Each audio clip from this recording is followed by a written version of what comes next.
everybody, and a very warm welcome to the Georgia YouTube channel. We've had this channel for a little while, but on the whole we have put our material on Facebook and Instagram, and now is the time to spread our net rather wider. So those of you who do follow us and support us will know quite a lot about Georgia. Those of you who don't, I hope you will become part of our community, and I ask you to subscribe to my channel, ring the bell if necessary, so you will be told when new stories are coming up, and I hope that you enjoy being part of Georgia Mule and Donkey Refuge. A little bit about myself. I'm a retired lawyer, and I retired to Morocco with my husband time ago, I think 2008, 2010, but in 2014 we started to take retired or abandoned or disabled mules and donkeys, working animals in Morocco, onto our land. We then founded a Moroccan association, and a charity in the UK was established to assist us and to raise funds for working animals in Morocco. So here we are. And during the last 2 years, it has been extremely difficult. We've had a pandemic, as everybody knows, and so many people have suffered around the world. Certainly the working animals have suffered here in Morocco. Many families couldn't afford to feed them anymore. Many were abandoned and in a pretty appalling state by the side of the road, often left to the mercy of wild dogs, and even worse. And increasingly, horses were neglected and abandoned. And an awful lot of Kalesh horses, those are the horses that pull the Kaleshes around Marrakesh, were slaughtered. And when we learnt about that, we decided that we had to do more.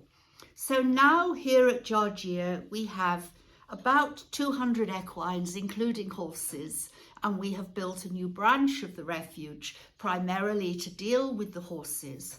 Some who come after a very hard life, and I am just thrilled and delighted to tell you that along with assistance from experts, and particularly a patron in the United Kingdom, we have managed to rehabilitate, and we are starting to train these horses using liberty techniques. No whips, no harsh bridles, no bits, and we are becoming quite successful at it.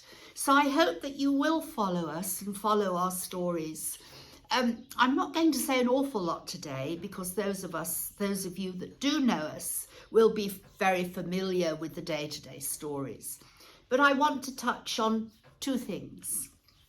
Firstly, we have doubled in size during the pandemic, and we are the major organisation in Morocco that will take animals for life. If they are disabled, they can't work again, they stay here until their natural end comes, or if they're in extreme distress and in pain, with veterinary advice, we will put them to sleep peacefully and hope they cross the rainbow bridge, surrounded by care and surrounded by love. So we're not prepared to shut our doors and say, oh gosh, enough is enough. We just can't afford to feed anymore. We have come so far, we intend to continue.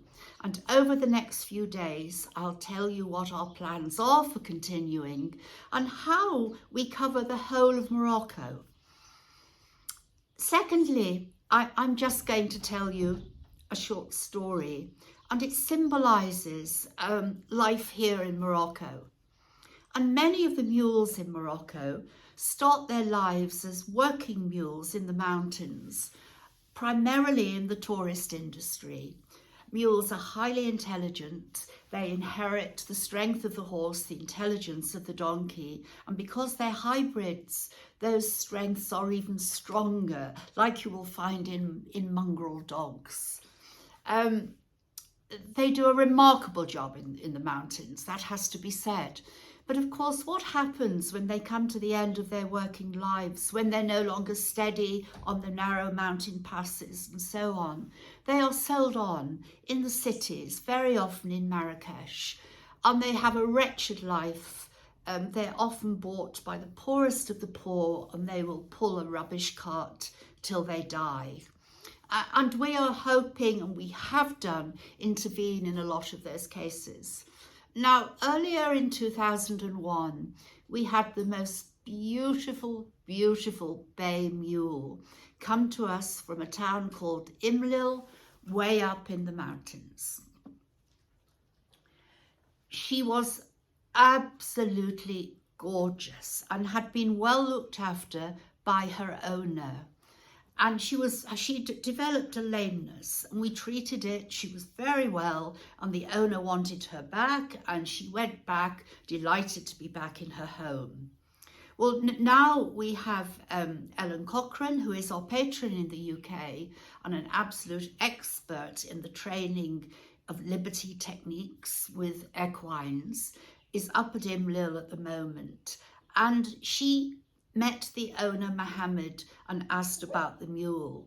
And the mule is in the mountains at the moment, roaming free, but Mohammed can get her back. She's now too old to work and she's tired, and he was talking about he would have to send her to the sales, and we know what that means. So I'm very pleased to tell you she's coming back to us on Thursday. Our two young managers will take the truck up and we'll bring her back along with Ellen. And that is what we do. That's just one short story. And I hope over the next few weeks we will have a lot of new followers. Please ping the bell, as I say, and we will keep you up to date and also produce some videos of the animals in action. So this is just my way of an introduction to our channel. You can hear a very special dog in the background who always has to have the last say. So for now, I'll say goodbye and see you very soon. Bye for now.